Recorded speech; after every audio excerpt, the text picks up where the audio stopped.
Hey, what's up mga ka-rides? Welcome back to the channel. So may product tayo ngayon. Ito ang Extreme One na brake fluid.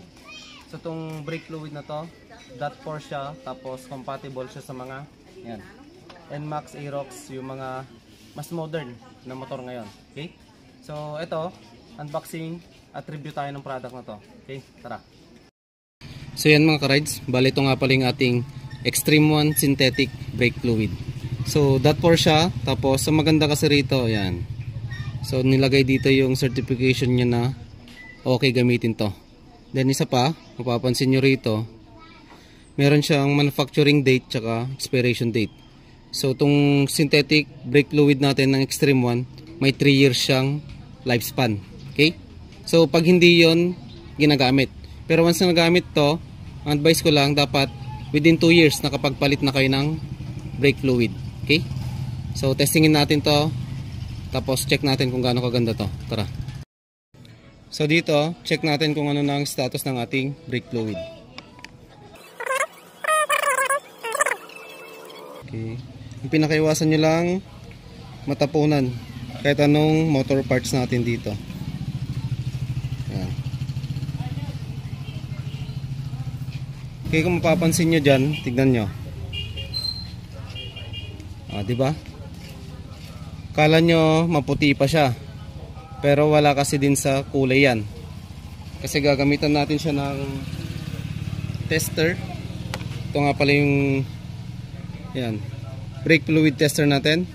Okay, on ko lang. Yan siya. Then set natin, syempre .4 yung gagamitin natin. Okay, .4, then yan, tetesting natin siya rito. Okay, so 0, 0 siya. Tapos lagay natin. Ayan. Kung napapansin nyo, greater than 3% siya. Ibig sabihin yung indication niyan, kailangan ng palitan yung brake fluid natin. So isa tong, ayan o, nag-greater than 4 pa nga, di ba? Okay. Ayan, tanggal natin. So ang indication kasi nun, yun yung rason kung bakit minsan lumulusot yung mga preno natin. Kasi wala na siya sa kanyang best performance. Ngayon, syempre ang gagawin natin dito, i-drain natin yan, babaklasin natin. Pero, syempre check din natin yung product natin ngayon. Okay? Linisan ko lang to. Yan.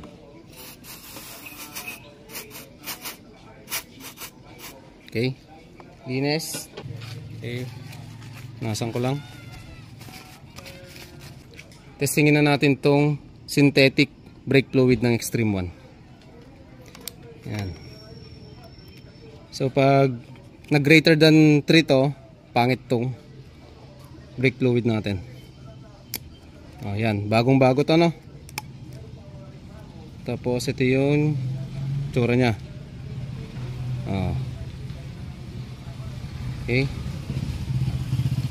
Siyempre dito na natin testingin sa kanyang bote para no edits. Okay, nakaset siya ng .4. Ngayon suksok natin. So hindi siya tumunog compared kanina. Ngayon ito greater than 2%. Ang indication niya ay okay. Okay, so para sa ating Extreme One na synthetic brake fluid na .4, approved to. So may tester na tayo. Dito na kayo maniwala kahit wag na sa akin. So goods yan. Ngayon testingin ulit natin yung isa. Pero bago yan, punasan muna natin.